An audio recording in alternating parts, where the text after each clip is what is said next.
When removing the drive shaft, you must first raise the vehicle up using a lift or floor jack and jack stands. If the rear drive shaft is being removed and the rear of the vehicle is being jacked up, it is very important to chock the front wheels so the vehicle cannot roll off the jack stands, should it be bumped or otherwise shifted. When a drive shaft is removed, the vehicle will no longer be in park and can roll because the link between the drive wheels and transmission is removed. Mark the drive shaft orientation before beginning.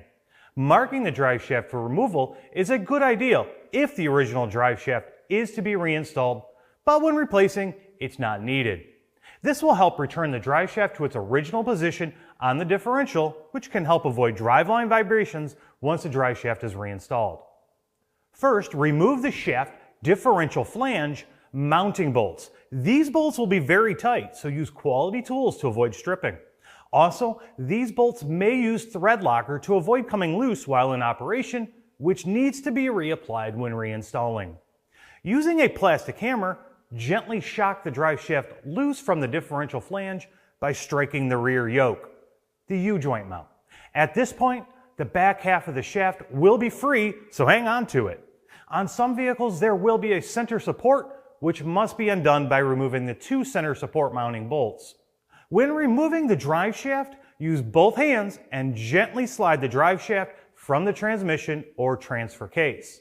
A small amount of fluid might leak out, so have a fluid catch basin ready. At this point, the U-joint at either end of the shaft should be checked. Firmly grab the yoke and move it in all directions. It should be a smooth motion with no rough spots or play in any direction. Before reinstalling the drive shaft, apply a small amount of grease to the yoke. This will help lubricate the output shaft seal in the transmission or transfer case. There is a dust boot along with the rear seal which is incorporated within the transmission or transfer case tail housing seal. Be careful reinstalling the drive shaft yoke so you do not damage the seal. Gently guide the yoke into place over and onto the output shaft. Once the front yoke is installed, pull the drive shaft back into place while inserting mounting bolts by hand to avoid cross-threading.